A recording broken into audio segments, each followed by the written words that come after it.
رب العالمین والصلاة والسلام علی رسولہ الکریم اما بعد فاعوذ باللہ من الشیطان الرجیم بسم اللہ الرحمن الرحیم مبارکۃ لیلہ صدق اللہ مولانا العظیم وصدق رسولہ النبی الکریم الامین ان اللہ وملائکتہ یصلون علی النبی یا ایھا الذین آمنوا صلوا علیہ وسلموا تسلیما۔ محبت کے ساتھ پڑھیے الصلاۃ والسلام علیک یا سیدی یا رسول اللہ وعلی آلک واصحابک یا حبیب اللہ، الصلاۃ والسلام علیک یا نبی اللہ وعلی آلک واصحابک یا نور اللہ۔ اللہ جل جلالہ و اما نوالہ وتم برہانہ وعظم شانہ ولا الہ غیرہ کی حمد و ثنا اللہ تبارک و تعالیٰ کا لاکھ لاکھ شکر ہے کہ جس اپنی زندگی کے اندر یہ وہ قیمتی لمحات عطا فرمائے اور وہ رات ہمیں عطا فرمائی ہے جس کی فضیلت کے اندر بے شمار حدیثیں بیان کی گئی ہیں۔ اس سے پہلے کہ میں آپ کو اس رات کی عظمت و شان بیان کروں، آقا انعامدار مدنی تاجدار صلی اللہ علیہ وآلہ وسلم نے ارشاد فرمایا کہ جس مجلس کے اندر، جس محفل کے اندر جب اللہ اور اس کے رسول کا ذکر کیا جاتا ہے تو کچھ فرشتے ایسے ہیں کہ جن کی یہ ڈیوٹی لگی ہوئی ہے، وہ فرشتے کبھی اس سے پہلے زمین پر نہیں آتے کسی وقت ہیں کہ وہ مجلس، وہ محفل جس کے اندر جب اللہ کے رسول کا ذکر کیا جاتا ہے، نام لیا جاتا ہے، تو اس مجلس میں سے، اس محفل میں سے جب سرکار کا ذکر کیا جاتا ہے تو ایک خوشبو نکلتی ہے۔ سبحان اللہ! کیا نکلتی ہے؟ ایک خوشبو نکلتی ہے، اور وہ خوشبو آسمانوں کی طرف جاتی ہے، اور آسمانوں پر وہ فرشتے اس خوشبو کو سونگھتے ہیں۔ جب سونگھتے ہیں تو وہ ان کو پتہ چل جاتا ہے کہ آج یہ گرین لینڈ ہے، اس کے اندر ایک نامی شخص جسے عامر کہتے ہیں، اس کے گھر کے اندر محفل ہو رہی ہے۔ اس خوشبو کو سوچ کر وہ اس محفل میں شامل ہو رہی ہے۔ حضرت محترم، یہ کس کی برکت ہے؟ اللہ نے اپنے محبوب کے ذکر میں یہ برکت دی۔ حضرت محترم، جب وہ فرشتے اس محفل میں شامل ہو جاتے ہیں، حضرت محترم، جب تک وہ محفل برخاست نہیں ہو جاتی، ختم نہیں ہو جاتی، وہ فرشتے وہاں پر ہو جاتے ہیں۔ حضرت محترم، ہماری خوشبختی ہے کہ اللہ تبارک و تعالیٰ نے ہمیں اپنی زندگی کے اندر یہ مبارک رات جسے شب برات کہتے ہیں، اللہ نے ہمارے نصیب میں کی ہے۔ آپ تھوڑی سی توجہ فرمائیں، اپنے سفر کے پیچھے دیکھیں تو حضرت محترم، ہم میں سے کوئی ہمارے رشتہ دار، ہمارے محلے دار، ہمارے دوست احباب، ہم سے ملنے والے، چاہے جاننے والے تھے چاہے نہیں جاننے والے تھے، لیکن وہ پچھلی مرتبہ اس رات میں موجود تھے، آج اس رات میں موجود نہیں۔ لیکن اللہ نے ہمیں موقع عطا کیا ہے، اللہ نے ہمیں اس ذکر کے لیے ابھی سانس باقی کی ہے تو حاضر محترم زندگی ایک سانس کا نام ہے. تو یہ ہمیں جو سانس ملے ہیں ہماری خوش بختی ہے کہ ہم آج جو رات کی محفل ہے جسے ہم شب برات کہتے ہیں یہ تو ہمیں نصیب ہو ہی گئی ہے، لیکن اس کے ساتھ ساتھ ہمیں یہ بھی فائدہ ہو رہا ہے کہ اللہ تبارک و تعالیٰ نے ہمیں ایک آستانے کے صاحبزادے کے ساتھ آنے کی توفیق عطا فرمائی. بے شک بے شک سبحان اللہ. یہ بھی ایک بہت بڑی بات ہے. کیوں؟ وہ صحابہ کا کتا اگر ولیوں کے ساتھ لگ جاتا ہے اللہ اس کو بچا دیتا ہے. حاضر محترم میں تو مثال اسی طرح ہی دیتا ہوں کہ ہماری خوش بختی ہے کہ ہم اللہ والوں کے ساتھ جڑے ہوئے ہیں. انشاءاللہ تبارک و تعالیٰ انہیں کی نسبت اس دنیا میں بھی کام آئے گی، قبر میں بھی کام آئے گا، جنت بھی کام آئے گا. حاضر محترم آئیے میں آپ کو اس رات کی فضیلت کے بارے میں عرض کرتا ہوں کہ حضرت مولا علی کرم اللہ وجہہ روایت کرتے ہیں کہ نبی کریم صلی اللہ علیہ وسلم نے ارشاد فرمایا جب شعبان المعظم کی 15ویں رات ہو تو اس میں قیام کرو اور دن کو روزہ رکھو. رات کو کیا کرو؟ قیام کرو اور دن کو روزہ رکھو، کیونکہ اس رات میں اللہ تعالیٰ آپ کے وقت آسمانی دنیا پر نزول فرماتا ہے. اس سے پاک میں آتا ہے کہ ہر رات کو پچھلے پہر اللہ تبارک و تعالیٰ آسمان سے نیچے آ کر آواز لگاتے ہیں ہے کوئی مانگنے والا، ہے کوئی مجھ سے بخشش مانگنے والا، روزی مانگنے والا. حاضر محترم ہر رات کی پچھلی رات کو اللہ کی راہ دیتا ہے، لیکن یہ رات وہ برکتوں والی رات ہے کہ ادھر سے غروب آفتاب ہوتا ہے اس وقت سے لے کر تاج مغرب سے پہلے پہلے تک اللہ تعالیٰ ندائے لگاتا ہے. فرمایا اللہ تعالیٰ آپ صاحب کے پر دنیا پر نزول فرماتا ہے اور ارشاد فرماتا ہے کہ ہے کوئی بخشش مانگنے والا، ہے میں اسے بخش دوں، ہے کوئی رزق مانگنے والا میں اسے عطا کروں گا، ہے کوئی مصیبت زدہ میں اس کو مصیبت کے چھٹکارا عطا کروں گا، ہے کوئی فلاں حاجت والا کہ میں اس کی حاجت کو پورا کر دوں، حتیٰ کہ صبح کا اللہ تعالیٰ یہ لگائے لگاتا ہے.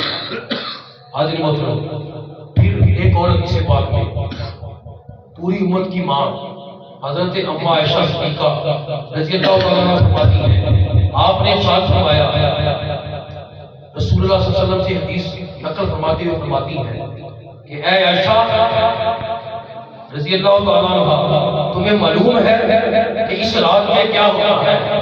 فرمایا جو بچہ اس سال پیدا ہوتا ہے وہ اس رات کو لکھا جاتا ہے اور اس سال جو آدمی ہونے والا ہوتا ہے اس کا نام بھی لکھا جاتا ہے.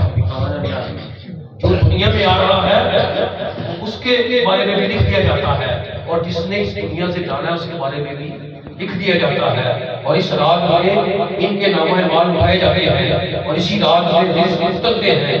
اس مبارک رات کو جو دنیاوی شکر ہوتے ہیں اگر کوئی ان میں لگا رہے، جیسا کہ آتش بازی ہوئی یا جناب والا فضول کوئی بھی، اگر اس میں عبادت ریاضت کے بغیر زندگی گزار دی تو وہ بھی نہیں کرے.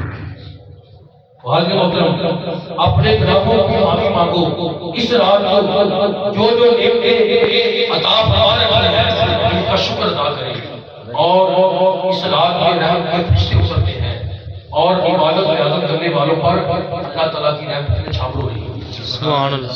تو حاضر محترم اب حضور نبی کریم صلی اللہ علیہ وسلم نے آگے ارشاد فرمایا ایک اور حدیث پاک میں آتا ہے کہ جو شخص شعبان المعظم میں روزہ رکھے گا اللہ تعالیٰ اس پر دوزخ کی آگ حرام کر دے گا. سبحان اللہ. آپ اندازہ کریں یہ ہمیں جو مہینہ مل رہا ہے یہ ہمیں پریکشن کے لیے مل رہا ہے اور آگے وہ مہینہ آنے والا ہے جس میں روزے فرض کیے گئے. تو یہ بتایا جا رہا ہے کہ جس نے اس رات کا روزہ رکھا اس پر کیا ہوگا؟ جہنم کی آگ حرام کر دی جائے گی. تو حاضر محترم پھر جس نے شعبان المعظم میں 3 روزے رکھے لدا کرنے والا لدا کرتا ہے. اللہ تعالیٰ کہتا ہے اے میرے دوست تجھ پر میرا سلام ہے. سبحان اللہ. وہ کتنا خوش نصیب ہے جسے اللہ سلام کرے. تو اللہ تعالیٰ فرماتے ہیں کہ اے میرے دوست تجھ پر سلام ہو اور تجھے خوشخبری دیتا ہوں کہ تیرا ٹھکانہ جنت ہے. تو نے میرے خوف کی وجہ سے میرے محبوب کی سنت سمجھتے ہوئے تو نے روزہ رکھا ہے, میں نے تجھ پر روزہ رکھا. حاضر محترم پھر فرمایا انہی کے صدقے میں, روزے کے صدقے میں اور رات کے صدقے میں جب تو کھڑے ہو کر میری عبادت کر رہا تھا میں نے تیرے گناہوں کو معاف کر دیا. حاضر محترم اللہ تعالیٰ نے یہاں تک بھی ارشاد فرمایا کہ جناب والا روزہ جو بندہ رکھتا ہے رات کو تو اس کے گناہ اس طرح کٹتے ہیں جس طرح چھت پڑ کے موسم کے اندر پتے چڑھے. اور یہاں تک ابھی ہم سے بات میں آتا ہے کہ اگر بندے کے گناہ سمندروں کے قطروں کے برابر جو اس رات کو معافی مانگتا ہے اللہ تبارک و تعالیٰ اس کے گناہوں کو بھی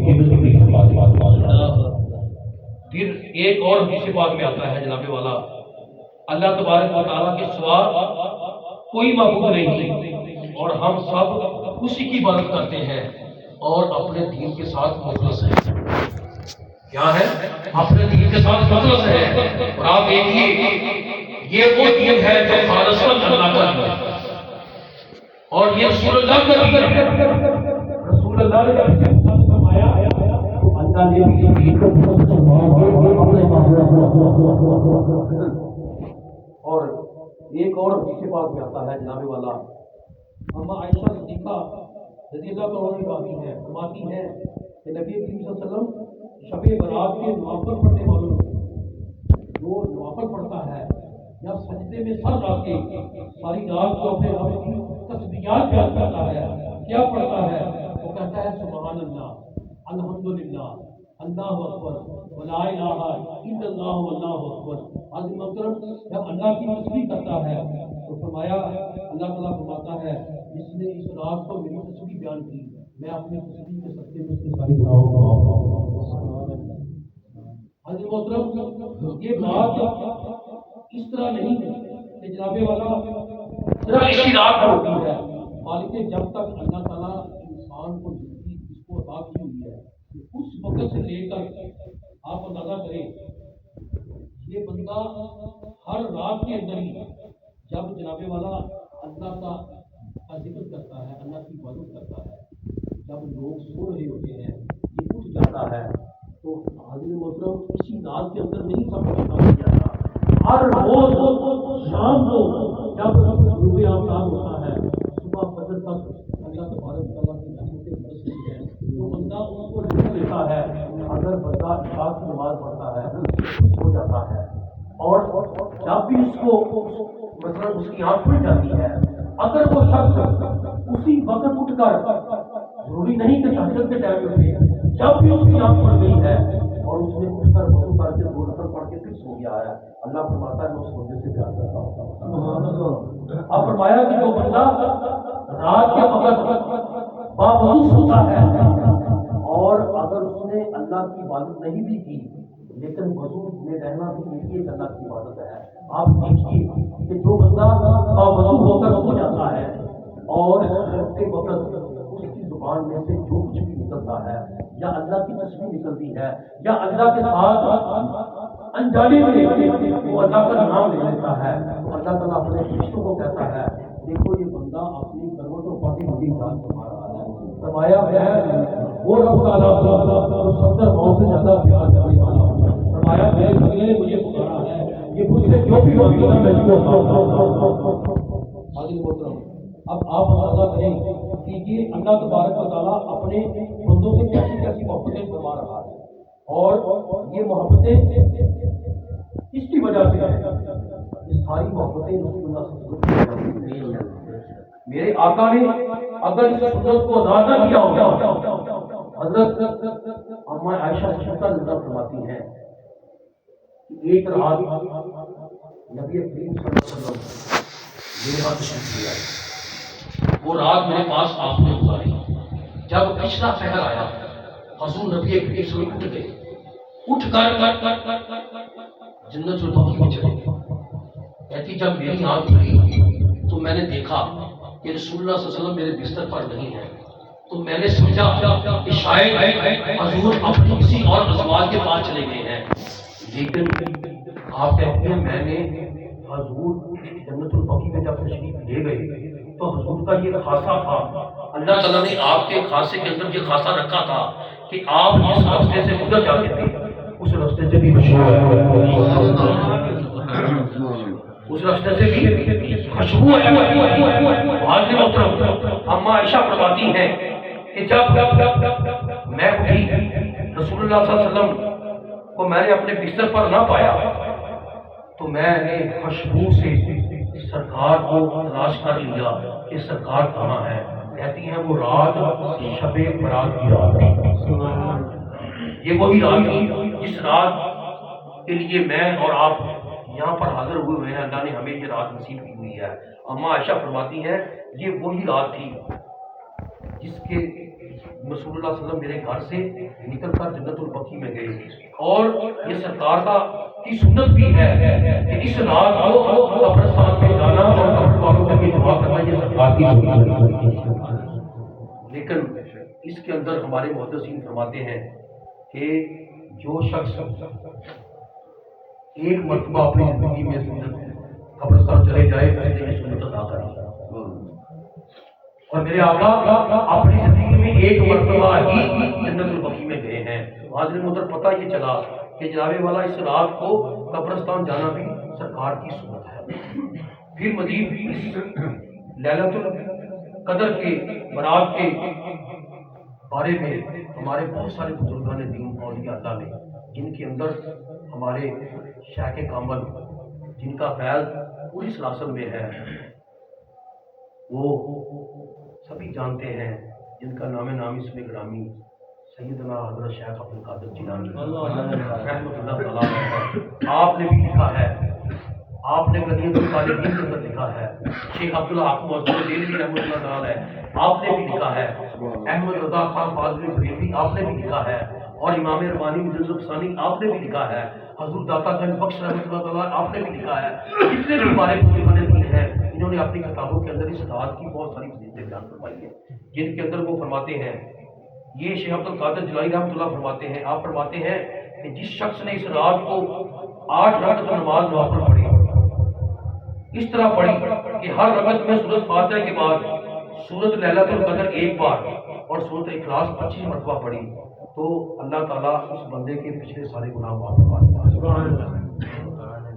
آپ اندازہ کریں۔ پھر اس کے بعد مزید لکھتے ہیں، فرماتے ہیں یہ جو 8 رکعت تھے، فرمایا جس شخص نے 4 دو کر کے پڑھی، ہر رکعت میں سورۃ فاتحہ کے بعد سورۃ اخلاص 50 مرتبہ پڑھی، اللہ تعالیٰ اسے ایک حج عمرے کا ثواب عطا۔ پھر مزید آگے لکھتے ہیں آپ کہ جس شخص نے پہلے 8 پڑھے پھر 4 پڑھے، پھر آپ نے فرمایا جو 2 نفل پڑھے گا، دیکھیے کتنی فضیلت ہے، جو شخص 2 نفل پڑھے گا ہر رکعت میں سورۃ فاتحہ کے بعد 1 مرتبہ آیت الکرسی پڑھے گا اور 15 مرتبہ سورۃ اخلاص پڑھے گا، اللہ تعالیٰ اسے جنت کے اندر 20 مقام عطا فرمائے گا۔ 20 مقامات کیسے پائے گا؟ 20 محل وہ اتنے بڑے محل ہوں گے وہ ساری زندگی پھرتا رہے ایک محل کا فاصلہ ہے۔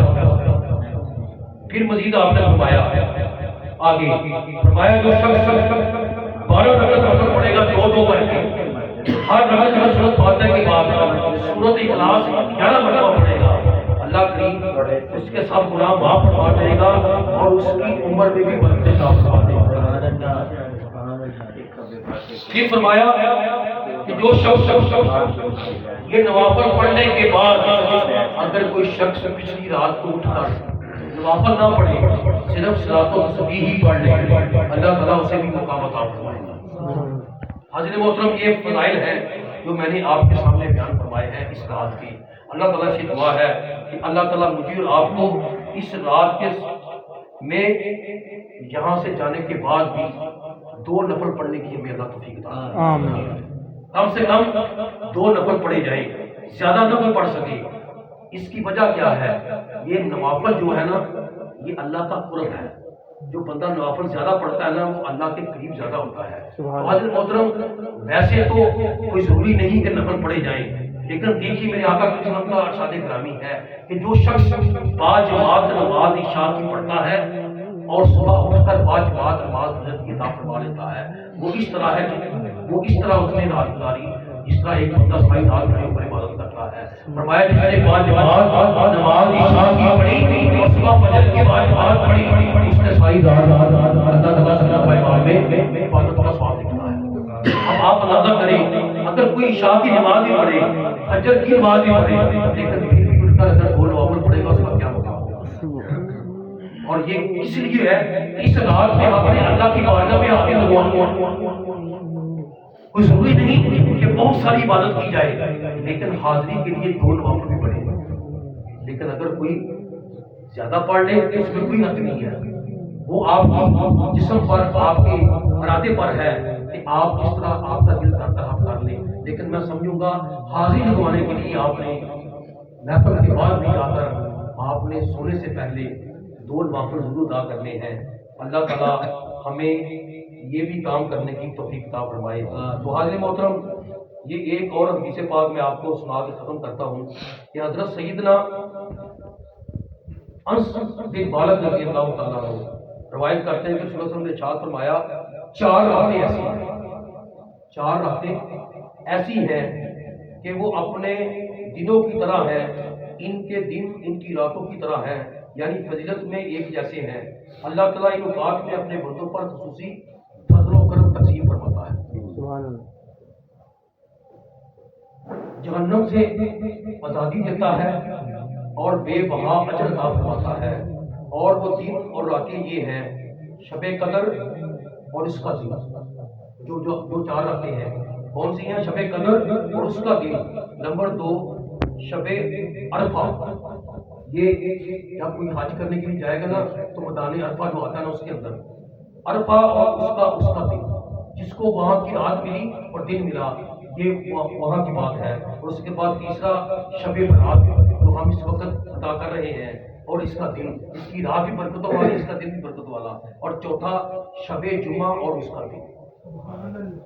یہ راتیں خصوصی وہ ہیں ان کے اندر بندہ جو بھی مانگے گا اللہ تعالیٰ اسے بے بہا عطا فرمائے گا۔ تو حاضرین محترم، پھر شب برات میں رسول اللہ صلی اللہ علیہ وسلم نے ارشاد فرمایا، حضرت اما عائشہ صدیقہ ہی فرماتی ہیں، آپ فرماتی ہیں شب برات کی رات میں نبی کریم صلی اللہ علیہ وسلم نے لمبے لمبے سجدے کیے۔ کیا کیا ہے؟ لمبے لمبے سجدے کیے ہیں۔ اور لمبے لمبے سجدوں میں کیا کرتے تھے؟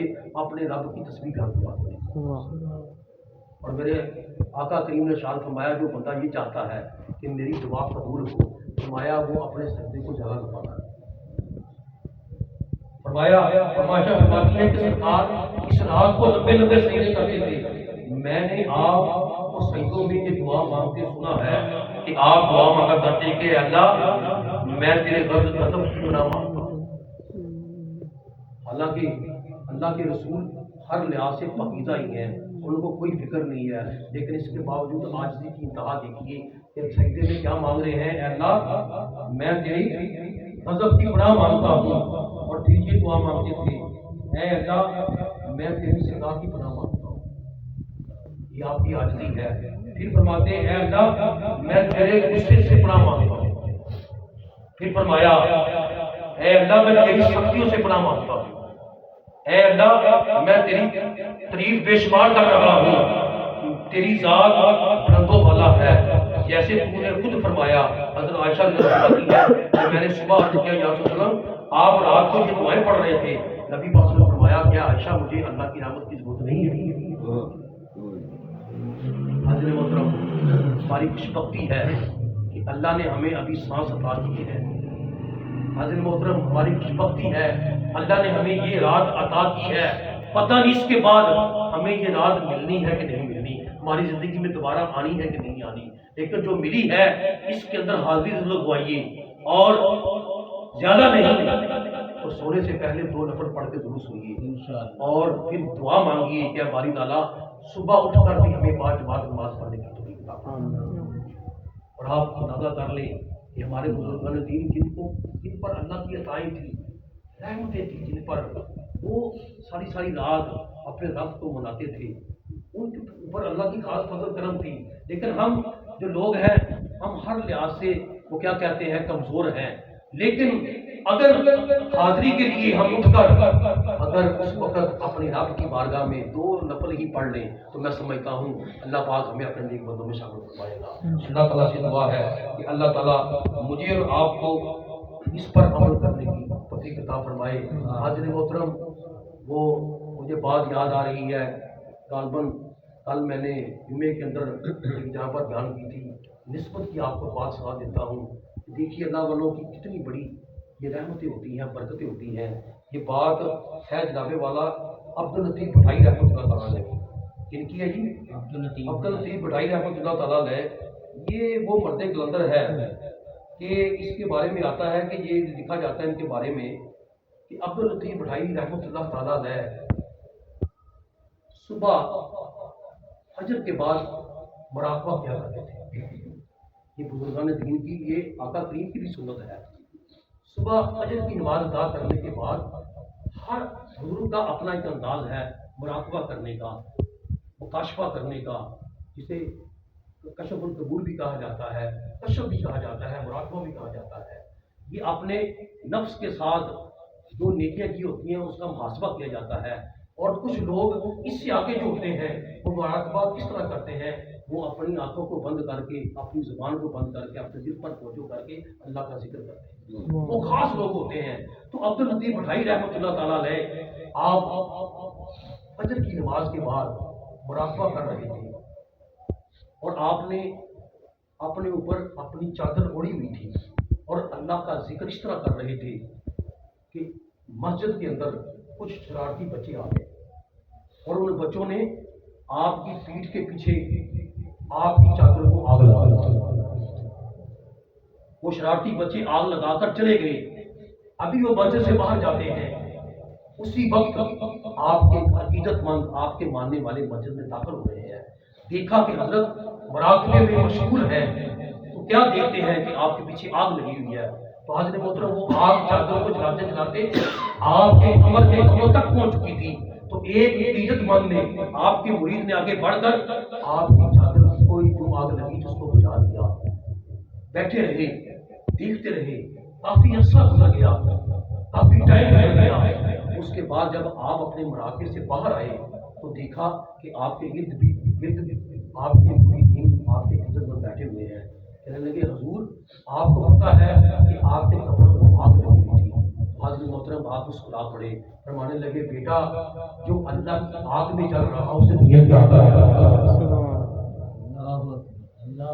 جو اللہ کی آگ، اس سے مراد کیا ہے؟ اللہ کا ذکر۔ اس میں اتنے مشغول تھے پتہ ہی نہیں چلا کہ آگ پیٹ کے پیچھے لگی ہوئی ہے، کپڑے کو لگی ہوئی ہے۔ کہنے لگے بیٹا جو اللہ کے ذکر کے اندر جل رہا ہو اسے کیا پتا دنیا کی آگ کیا ہے؟ فرمانے لگے یہ تو دنیا کی آگ ہے، مجھے تو جہنم کی آگ ہے۔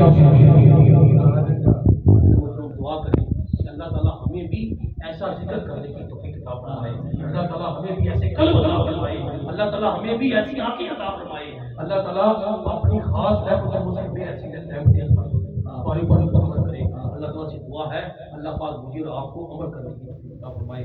جو بات میں آتے تھے میں نے آپ کے سامنے بیان فرمایا، اللہ تعالیٰ میری حالت کو قبول فرمائے اور آپ کے لیے میری نجات فرمائے، ہماری قبر کو بھی روشن کرے، ہماری مشکل کو بھی روشن کرے۔